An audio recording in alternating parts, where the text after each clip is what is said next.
जय हिंद एवरीवन, स्वागत है आपका वीनेशन ट्रिपल वन के एक नए एपिसोड में जहां आपके लिए लेकर आते हैं इंडियन डिफेंस की प्रमुख अपडेट्स को। सबसे पहले आज अगर आपको बैकग्राउंड में कोई नॉइज सुनाई पड़े तो आप उसको इग्नोर करिएगा, हम उसके लिए क्षमा प्रार्थी हैं। होली का उत्सव अपने चरम पर है और आसपास डीजे काफी ज्यादा है, तो हो सकता है आपको आवाज थोड़ी परेशान करे। चलिए मुद्दे पर आते हैं। पहले हम बात करते हैं डिफेंस सेक्रेटरी के एक बयान के बारे पे जो उन्होंने एलसीए तेजस को चल रहे विवाद को लेकर दिया है। यहाँ पर स्पष्ट कर दूं कि यह विवाद डिलीवरी से जुड़ा नहीं है, बल्कि हाल ही में जो क्रैश की रिपोर्ट और टेक्निकल फॉल्ट की रिपोर्ट सामने आई थी उनको लेकर है। क्या सच में एलसीए तेजस में कोई तकनीकी खराबी थी? क्या सच में तेजस को ग्राउंड किया गया था? और क्या दुबई एयर शो जो और 7 फरवरी की जो घटना है उसने भारत के स्वदेशी फाइटर जेट की सुरक्षा पर सवाल खड़े कर दिए थे? अब इस पे रक्षा सचिव का एक बयान सामने आया है जहां पर उन्होंने स्पष्ट कर दिया है कि तेजस में कोई टेक्निकल या डिजाइन फॉल्ट नहीं है, बल्कि पूरी फ्लाइट जो है, पूरी जो अभी स्क्वाड्रन है ये ऑपरेशनल है, फ्लीट फुली ऑपरेशनल है। और इस वीडियो में हम इसी सच्चाई को जानेंगे और इसका विश्लेषण करेंगे। तो चलिए शुरू करते हैं आज का अपना ये वीडियो। दोस्तों, एलसीए तेजस आपको पता है कि एचएएल के द्वारा निर्मित किया गया और आडा के द्वारा डेवलप किया गया एक लाइट कॉम्बैट एयरक्राफ्ट है और ये हमारे लिए हमारे गर्व का प्रतीक भी है। ये एक उन्नत 4.5 जनरेशन एयरक्राफ्ट है जो कि एयर टू एयर और एयर टू ग्राउंड मिशन कर सकता है। इसमें हमें आधुनिक रेडार देखने को मिल जाते हैं, बीवीआर मिसाइल्स देखने को मिल जाती है और एडवांस इलेक्ट्रॉनिक वॉरफेयर कैपेबिलिटी भी देखने को मिल जाती है। और निसंदेह तेजस भारत के आत्मनिर्भर भारत रक्षा का एक प्रतीक भी है। अब विवाद की शुरुआत कहाँ से हुई? देखिए, हाल ही में 2 घटनाएं थी जिन्होंने काफी चर्चा बटोरी। पहला था दुबई का वो अनफॉर्चुनेट एयर शो इंसिडेंट जहां पर एयर शो के दौरान तेजस क्रैश हुआ था और उसमें हमारे पायलट जो है वो वीरगति को प्राप्त हुए थे। और उस दौरान कहा गया था, अफवाहें फैलने लगी थी सोशल मीडिया पे कि तेजस में कोई मेजर टेक्निकल खराबी है जिसको भारत छुपा आ रहा है। और उसके बाद दूसरी घटना होती है 7 फरवरी की, जहां पर 7 फरवरी को एक छोटी सी घटना होती है जहां पर ये रिपोर्ट सर्कुलेट करी जाती है कि एयरक्राफ्ट क्रैश हो गया। बाद में रिपोर्ट सर्कुलेट होती है कि ये क्रैश नहीं हुआ था, सिर्फ रनवे ओवरशूट हुआ था, लेकिन वहां पर भी बाद में आकर एचएएल को स्पष्टीकरण देना पड़ा। अब defence secretary Rajesh Kumar Singh sir ने स्पष्ट रूप से कहा कि तेजस में ना कोई सिस्टमैटिक फॉल्ट है, ना कोई डिजाइन रिलेटेड डिफेक्ट है और ये फ्लीट पूरी तरीके से ऑपरेशनल भी है। उन्होंने 7 फरवरी की घटना को एक माइनर एक्सीडेंट बताया। सबसे महत्वपूर्ण बात, उस घटना में पायलट को इजेक्ट ही नहीं करना पड़ा था क्योंकि विमान कोई बहुत बड़े मेजर एक्सीडेंट का शिकार नहीं हुआ था। दरअसल आपको बता दें कि किसी भी सैन्य विमान में इजेक्शन का मतलब होता है कि स्थिति बेहद ज्यादा गंभीर है, लेकिन वहां पर ऐसा कुछ भी नहीं हुआ।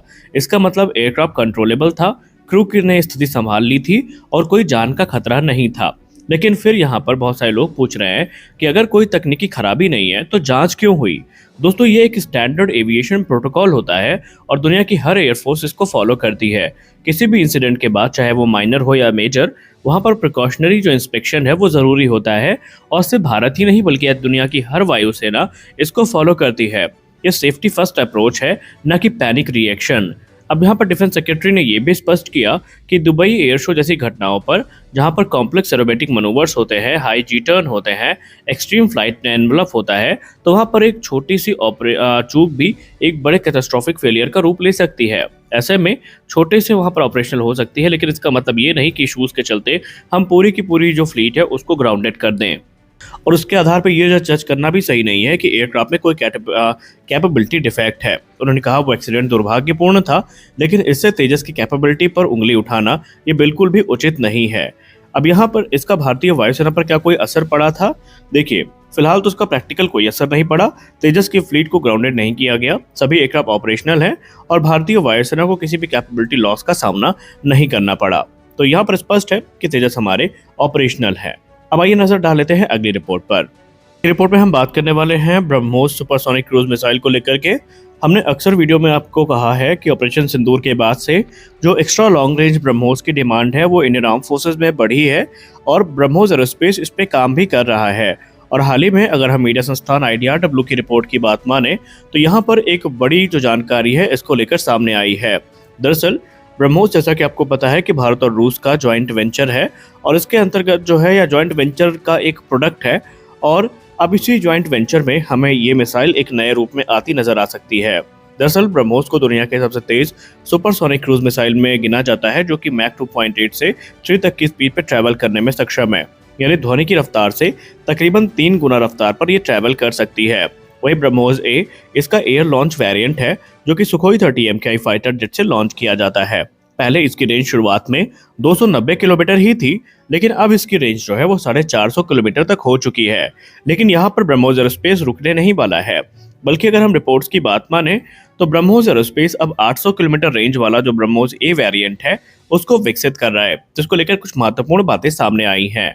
यहाँ पर मिसाइल का वजन और साइज वही रखा गया है जो पहले से था, यानी वजन लगभग 2.5 टन, लंबाई तकरीबन 6 मीटर, और ये मौजूदा सुखोई 30 MKI के जो बे हैं या आप लॉन्च रेल कह सकते हैं उन पर आसानी से फिट भी हो जाएगी। वहां पर कोई बड़ा बदलाव हमें नहीं करना पड़ेगा। तो सवाल ये उठता है कि अगर हम कोई बदलाव नहीं किए हैं तो हमने रेंज कैसे बढ़ाई। देखिए, यहाँ पर ज़्यादा एनर्जी वाला इग्निशन, जहाँ पर भारत का जो फ्यूल है वही इस्तेमाल किया गया है, या इग्निशन फ्यूल इस्तेमाल किया गया है आप ये कह सकते हैं।